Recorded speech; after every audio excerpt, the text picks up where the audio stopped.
शिक्षण, समाजकारण आणि राजकारण अशा बहुआयामी क्षेत्रात आपल्या कर्तृत्वाचा ठसा उमटवणारे डी.वाय. पाटील ग्रुपचे संस्थापक आणि बिहार, त्रिपुरा व पश्चिम बंगालचे माजी राज्यपाल डॉक्टर ज्ञानदेव यशवंतराव पाटील यांचे वयाच्या 90व्या वर्षी निधन झाले.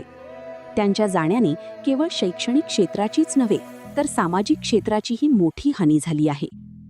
Doctor DY. पाटील यांच्या निधनानंतर गडहिंग्लजचे नामवंत उद्योगपती आणि समाजसेवक डॉक्टर संग्रामसिंह नलवडे यांनी अत्यंत भावुक होत आपल्या भावना व्यक्त केल्या आहेत. माझा एक भक्कम आधारस्तंभ आज कोसळला, अशा शब्दांत त्यांनी आपला शोक व्यक्त केला. Doctor DY. पाटील यांचे गडहिंग्लज परिसराशी आणि विशेषतः डॉक्टर संग्रामसिंह नलवडे यांच्याशी अतिशय जिव्हाळ्याचे आणि कौटुंबिक संबंध होते.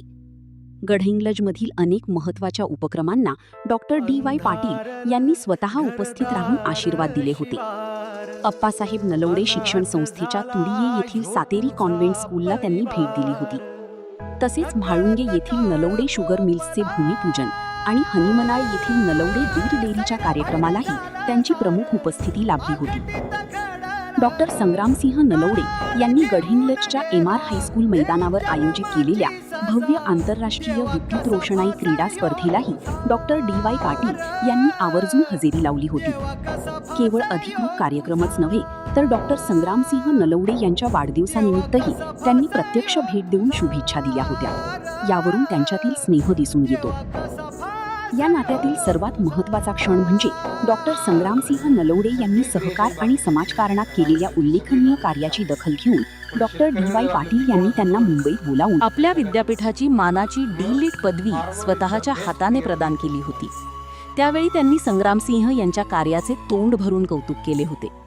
हा सन्मान आपल्या आयुष्यातील सर्वात मोलाचा क्षण असल्याचे डॉक्टर संग्रामसिंह सांगतात. कोल्हापूर लाईव्हशी संवाद साधताना डॉक्टर संग्रामसिंह नलवडे म्हणाले की डॉक्टर डी.वाय. पाटील साहेब हे माझ्यासाठी केवळ एक मार्गदर्शक नव्हते तर ते एक आधारवड होते. त्यांच्या जाण्याने निर्माण झालेली पोकळी कधीही भरून निघणार नाही. त्यांच्या कार्याचा वारसा पुढे नेणे हीच त्यांना खरी श्रद्धांजली ठरेल. Doctor DY. पाटील यांच्या पार्थिवाचे दर्शन घेण्यासाठी जनसागर लोटला होता, ज्यातून त्यांच्याबद्दल असलेल्या आदराची प्रचिती आली. गडहिंग्लज परिसरातूनही त्यांना मोठ्या प्रमाणावर श्रद्धांजली वाहण्यात येत आहे.